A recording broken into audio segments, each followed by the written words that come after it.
የስድስተኛ እዝ ሰራዊት ድል የኢትዮጵያ ሉዓላዊነት እንዳይደፈር አስፈላጊውን እርምጃ እየተወሰደ ነው ተባለ።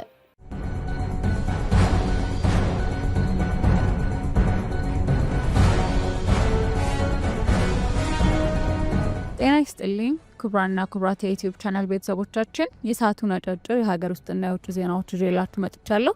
ትኩስ መረጃዎች በየቀኑ እንደተለቀቁ ማስታወሻ ምልክት እንዲደርሳችሁ የዩቲዩብ ቻናላችንን ሰብስክራይብ በማድረግ የደውል ምልክቷን መጫን ያዘንጉ። ወደ መረጃዎቹ እናልፋለን።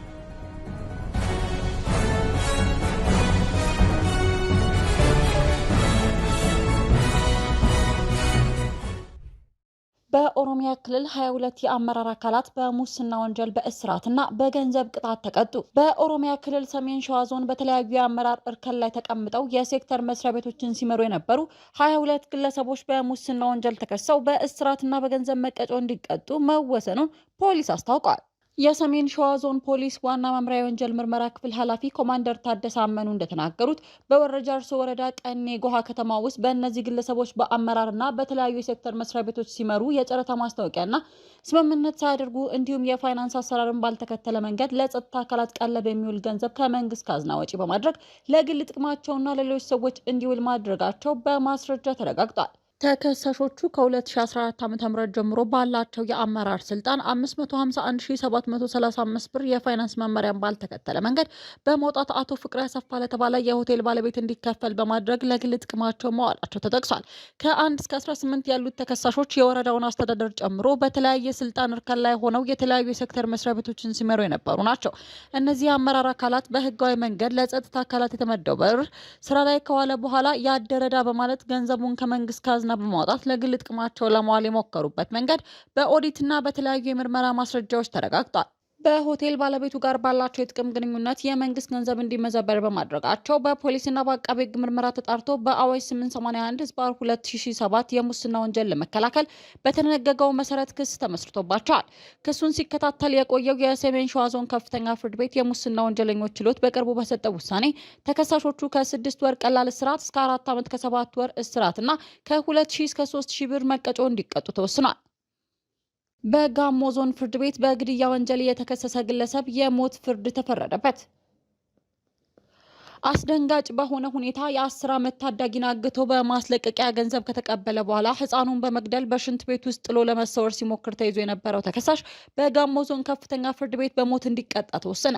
ይህንን የገለጹት በአርባ ምንጭ ከተማ አስተዳደር ፖሊስ አዛዥ ኮማንደር ክበበው አዳል ናቸው። በአርባ ምንጭ ከተማ አስተዳደር ሴቻ ክፍለ ከተማ ዳይሳ ቀበሌ በተለምዶ ቪዥን በሚባለው አካባቢ በቀን 3ኛ ወር 2018 ዓ.ም ከሰዓት በኋላ ባለው ጊዜ ውስጥ ተከሳሹ አስቀድሞ ታዳጊን አግቶ ከቤተሰቡ ገንዘብ በመውሰድ የራሴ ኑሮ ቀይራለሁ በሚል አደገኛ አስተሳሰብ ወንጀሉን ለመፈጸም የሚያስችለውን ፕላስተር በቤቱ ማዘጋጀቱን የፖሊስና አቃቤ ሕግ የክስ መዝገብ አስረድቷል። ተከሳሽ ወርቅነህ አሰፋ ደርሰው ወንጀል ህግ ቁጥር 539/1 ሐመሩሃና 590/2 ሰላ የተደነገጉትን ድንጋጌዎች በመተላለፍ የ10 ዓመት ታዳጊን በማገትና በአሰቃቂ ግድያ ወንጀል ተከሶ ጥፋተኛ ተብሏል። ተከሳሹ በሚያስተምርበት ትምህርት ቤት ተማሪ የነበረውን የ10 ዓመት ህጻን ናትናኤል ማይክልን ከትምህርት ቤት ሲመለስ መንገድ ላይ አስቀምጦ ካዋራው በኋላ ተከራይቶ በሚኖርበት የታዳጊው አያት ግቢ ውስጥ ባለው ቤት አስገብቶ አፍና አፍንጫውን ከማጅራቱ ጋር በፕላስተር አጥብቆ ከሸፈነ በኋላ ቤቱን ቆልፎ ወጥቷል። ወንጀለኛው ከአካባቢው ለመሰወር አመቺነት እንዲኖረው ሁኔታ ሲቃኝ ታዳጊው የታሸገበትን ፕላስተር ታግሎ በመፍታት ድረሱልኝ የሚል ጩኸት ማሰማት ጀመረ። ወዲያውኑ የተመለሰው ተከሳሽ በድጋሚ አፍና አፍንጫውን አጥብቆ በመሸፈን አፈነው። ታዳጊው በህይወት እያለ ከቤተሰቡ ጋር በገንዘብ ለመደራደር በማሰብ ፎቶግራፍና ተንቀሳቃሽ ቪዲዮ በስልኩ ከቀረጸ በኋላ የታዳጊውን አንገት በአንሶላ አንቆ ህይወቱን ካጠፋ በኋላ አስክሬኑን መጸዳጃ ቤት ውስጥ መክተቱን የክስ መዝገቡ ያትታል። ፖሊስ ከአርባ ምንጭ ነዋሪዎች ጋር ባደረገው ብርቱ ክትትልና ኦፕሬሽን ወንጀለኛውን በመኪና ተሳፍሮ ወደ ምዕራብ አባያ ወረዳ አቅጣጫ በማምለጥ ላይ ያለ ፉራ በተባለ ስፍራ በህብረተሰቡና በፖሊስ ጥረት ሊያዝ ችሏል። በመሆኑም ተከሳሹ ሌላ ወንጀል ለመፈጸምና የፈጸመውን ወንጀል ለመደበቅ ጭካኔ በተሞላበት መንገድ ተማሪውና ራሱን መከላከል የማይችል ህፃን አስበው በመግደል እንዲሁም ለአካለ መጠን ያልደረሰ ህፃን ልጅ በመጥለፍ ወንጀል በመከሰሱ የጋሞ ዞን ከፍተኛ ፍርድ ቤት የአቃቤ ህግ ማስረጃዎችን በመቀበል ተከሳሽ በሞት እንዲቀጣ ወስኗል። የቢሾፍቱ ዓለም አቀፍ ኤርፖርት ግንባታ ጉዞ የኢትዮጵያ አየር መንገድ 2 ዓለም አቀፍ አማካሪ ድርጅቶችን ቀጠረ። የኢትዮጵያ አየር መንገድ በቢሾፍቱ ከተማ አጠገብ በሚገኘው አቡሴራ አካባቢ ለሚገኘው የቢሾፍቱ ዓለም አቀፍ ኤርፖርት ግንባታ ፕሮጀክት የአሜሪካውን KPMG የተባለ ዓለም አቀፍ የፋይናንስ አማካሪ ድርጅት ቀጠረ። በተጨማሪም በአቪዬሽን ሕግና በሕግ ማህበር አገልግሎት የሚታወቀው ክላይንት ኤንድ ኮ የተሰኘ ኩባንያ ደግሞ የሕግ ጉዳዮችን አማካሪ አድርጎ መቅጠሩን በይፋ አሳውቋል። የቢሾፍቱ ዓለም አቀፍ ኤርፖርት ግንባታ ፕሮጀክት ለኢትዮጵያ አየር መንገድ ግሩፕ ከፍተኛ ጠቀሜታ የሚሰጥ ትልቅ እቅድ ሲሆን የፋይናንስ አማካሪው KPMG የፕሮጀክቱን የገንዘብ አጠቃቀምና አዋጭነት ይመክራል ተብሎ ይጠበቃል። በፕሮጀክቱ የህግ ማማከር አገልግሎት ይሰጣል የተባለው ክላይንት ኤንድ ኮ የህግ አማካሪ ኩባንያ ደግሞ ከዚህ ቀደም እንደ አውሮፓውያን አቆጣጠር በ2015 የኢትዮጵያ አየር መንገድ ግሩፕ አውሮፕላን ቦይንግ በ787 ድሪም ላየር በለንደን ሄትሮ አየር ማረፊያ በቆመበት ቦታ ላይ ባጋጠመው የእሳት አደጋ ምክንያት በእንግሊዝ የንግድ ፍርድ ቤት በአምራቹ ላይ ላቀረበው ከ50 ሚሊዮን ዶላር በላይ ክስ ግሩፑን ወክሎ ተሟግቶ እንደነበር ይታወቃል። ሌላው የፕሮጀክቱ ተሳታፊ የሆነው የቴክኒካዊ ጉዳዮች አማካሪ ኩባንያም የቢሾፍቱ ዓለም አቀፍ ኤርፖርት በአካባቢና በማህበረሰቡ ላይ ሲያሳድር የሚችለውን ተጽዕኖ የተመለከቱ ጥናት በማጠናቀቅ በጥቅምት ወር መጀመሪያ ላይ ማስረከቡን መረጃ ያመላክታል። የአየር መንገዱን ግሩፕ የዚህን ግዙፍ ፕሮጀክት ስራ በዓለም አቀፍ ደረጃ በሚታወቁ ድርጅቶች ማገዝ ለስኬቱ ከፍተኛ አስተዋጽኦ ይኖረዋል ተብሎ ይጠበቃል። በነዳጅ የሚሰሩ ተሽከርካሪዎች የሚለቁትን በካይ ጋዝ ለመቆጣጠር አዲስ የህግ ማዕቀፍ ሊወጣ ነው። በነዳጅ የሚሰሩ ተሽከርካሪዎች የሚለቁትን በካይ ጋዝ መጠን ለመቆጣጠር የሚያስችል አዲስ ደረጃ ወይም ስታንዳርድ መዘጋጀቱ ይፋ ይሆናል። ይህንን ደረጃ የገለጹት የትራንስፖርትና ሎጂስቲክስ ሚኒስትር ዶክተር አለሙ ስሜ ናቸው። ሚኒስትሩ ይህንን የገለጹት ኢትዮጵያ ሲቪል አቪዬሽን ባለስልጣን ከእጽዋት የሚዘጋጅ አውሮፕላን ነዳጅ ለመጠቀም የሚያስችል ዘላቂ የአቪዬሽን ነዳጅ ላይ የተሰራ የአዋጭነት ጥሪት ሪፖርት ዳር 18 ቀን 2018 ዓ.ም ሲቀርብ በተገኙበት ወቅት ነው። ሚኒስትሩ ይህንን ስታንዳርድ ያዘጋጀው ከኢትዮጵያ የደረጃዎች ኢንስቲትዩት ጋር በመተባበር መሆኑን ገልጸዋል። እንደሳቸው ገለጻ አሽከርካሪዎች በተዘጋጀው ስታንዳርድ መሰረት የማይጠቀሙ ከሆነ በተሽከርካሪው ላይ የማገድ እርምጃ ይወሰዳል። በተለይም ለረጅም ጊዜ ያገለገሉና ሞተራቸው ያረጁ ተሽከርካሪዎች የሚለቁት በካይ ጋዝ ከፍተኛ በመሆኑ ይህንን ካላስተካከሉ እንደሚታገዱ አስታውቀዋል። ዶክተር አለሙ ስሜ አክለውም ተሽከርካሪዎች የሚለቁት የጋዝ መጠን በሕጉ ከተቀመጠው በላይ መብለጥ እንደሌለበት መጠኑን ያስቀመጠ የሕግ ድንጋጌ ተዘጋጅቷል። ይህንን የሕግ ስራ በመዋሉ በካይ ጋዝ እንዲቀንስ ያደርጋል። ስለዚህ በቅርብ ስራ ላይ መዋል እንጀምራለን ብለዋል። ስታንዳርዱን ተግባራዊ ለማድረግ የሚያስችል ቴክኖሎጂ መኖሩን የገለጹት ሚኒስትሩ አሽከርካሪዎች ቴክኖሎጂውን መጠቀምና ስታንዳርዱን ማሟላት ግዴታቸው እንደሆነም ተናግረዋል። ከሕግ ውጭ ከፍተኛ በካይ ጋዝ የሚለቁ ተሽከርካሪዎች ይታገዳሉ። ከዚህም በተጨማሪ የትራንስፖርትና ሎጂስቲክስ ሚኒስቴር በነዳጅ የሚሰሩ ተሽከርካሪዎች የሚለቁትን በካይ ጋዝ ለመቆጣጠር የሚያስችል መሳሪያ እንደሚገጥሙ ሊደረግ መሆኑን አስታውቋል። ይህ እርምጃ የአየር ንብረት ለውጥን ለመቋቋም በሚደረገው ጥረት ላይ ከፍተኛ አስተዋጽኦ ይኖረዋል ተብሎ ይጠበቃል። የ6ኛ እዝ ሰራዊት ድል። የኢትዮጵያ ሉዓላዊነት እንዳይደፈር አስፈላጊውን እርምጃ እየተወሰደ ነው ተባለ።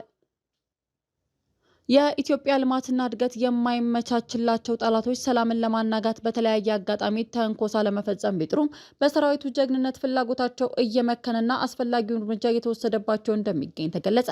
ይህንን የገለጹት በሰራዊቱ የግዳጅ ቀጠና ተገኝተው ሰራዊቱን ያበረታቱት የ6ኛ እዝ ምክትል አዛዥ ሜጀር ጄኔራል ነጋሪ ቶሊና ናቸው። ጄኔራል መኮንኑ በወቅታዊ የግዳጅ አፈጻጸም በተመዘገቡ ድሎችና በቀጣይ ተልዕኮ ዙሪያ ከሰራዊቱ ጋር ተወያይተዋል። ሰራዊቱ በጠላት ላይ እየተወሰደ ያለውን እርምጃና በጀግንነት እየፈጸመ ያለውን ገድልም አድንቀዋል። ሜጀር ጄኔራል ነጋሪ ቶሊና አርበኞች በዱር በገደል ተዋድቀው በዋጋ ከፍለው በክብር ያስረከቡንን ሀገር ለመጪው ትውልድ በክብር ለማስረከብ ኢትዮጵያ ከኛ ብዙ ትጠብቃለች ብለዋል። አክለውም የኢትዮጵያ ሉዓላዊነትን በባንዳዎችም ሆነ ከባንዳዎቹ በስተጀርባ ባሉ ታሪካዊ ጠላቶች እንዲደፈር መቼም ቢሆን እንደማይፈቅዱ አጽንኦት ሰጥተዋል። እዙ በጽንፈኛውና በአሸባሪ ቡድን ላይ እየወሰደ ባለው እርምጃ በርካታ ድሎች መመዝገባቸውን ገልጸው ስኬቱም የአመራሩና የአባላቱ የጋራ ድምር ውጤት መሆኑን አስረድተዋል። እስካሁን ባለው ሂደት በቀጠናው ከ602 በላይ የጽንፈኛውና የአሸባሪ ቡድን አባላት መደምሰሳቸውንና በርካቶችም ደግሞ እጅ በመስጠት ላይ መሆናቸውን ጠቁመዋል። አሁንም የሰላም አማራጭ ለሚቀበሉ በሩ ክፍት መሆኑን ገልጸው ይህንን በማይቀበሉ የአሸባሪው ሸኔና የጽንፈኛው ቡድን አባላት ላይ የሚወሰደው እርምጃ ተጠናክሮ እንደሚቀጥል ለሰራዊቱ አባላት አስረድተዋል። በተያያዘ ዜና በአማራ ክልል ከመንግስት ጋር ግጭት ውስጥ ከገቡ የፋኖ መሪዎች መካከል ካፕቴን ማስረሻ ሰጤ ትናንት ምሽት እጁን ለመንግስት የጸጥታ ኃይሎች መስጠቱን መረጃዎች አመላክተዋል። ከዚህ በፊት በፋኖ መዋቅር ራሱን የአማራ ፋኖ ህዝባዊ ድርጅት በማለት የሚጠራው አደረጃጀት ትናንት ምሽት ባወጣው መግለጫ ማስረሻ ሰጤና መስፍን አባተ፣ መስፍን ከፈለኝ ከአመራር ማገዱን አስታውቆ ነበር። በአማራ ክልል የተሰጠውን ግጭት 3 ዓመት ሊሆነው ወራት የቀሩት ሲሆን በዚህ ግጭት ምክንያት በርካታ የክልል ነዋሪዎች ህይወታቸውንና ንብረታቸውን አጥተዋል። የእስራኤል ጠቅላይ ሚኒስትር ቤንያሚን ኔታንያሁ የሙስና ክሳቸው እንዲነሳ ይቅርታ ጠየቁ።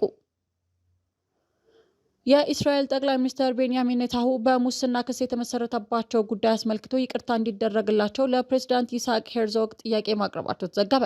ጠቅላይ ሚኒስትሩ የወንጀል ክሱ ሀገሪቱን የማስተዳደር ብቃታቸውን እያደናቀፈ መሆኑንና ይቅርታውንም ለእስራኤል ማህበረሰብ ጥቅም እንደሚያስገኝ ገልጸዋል ሲል ሮይተርስ ዘግቧል።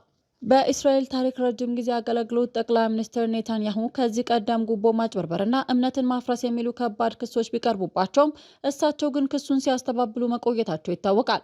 ኔታንያሁ የሊኩድ የፖለቲካ ፓርቲያቸው ባወጣው አጭር የቪዲዮ ንግግር ላይ ጠበቆቹ ዛሬ ለሀገሪቱ ፕሬዝዳንት የምህረት ጥያቄ ልከዋል፣ ለሀገሪቱ መልካም የሚመኙ ሁሉ ይህንን እርምጃ እንደሚደግፉ እጠብቃለሁ ብለዋል።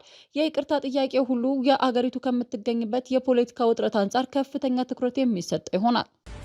ክቡራን አድማጮቻችን ለሰዓቱ ብታዳምጣችሁ ያልኳቸውን አጫጭር መረጃዎች ያዳመጣችኋቸውን ይመስላሉ። ስለተከታተላችሁን ከልብ እያመሰገንኩ ከሰዓታት በኋላ በሌሎች አጫጭር ጥንክሮች እስከምንገናኝ በያላችሁበት መልካም ውሎ እመኛለሁ።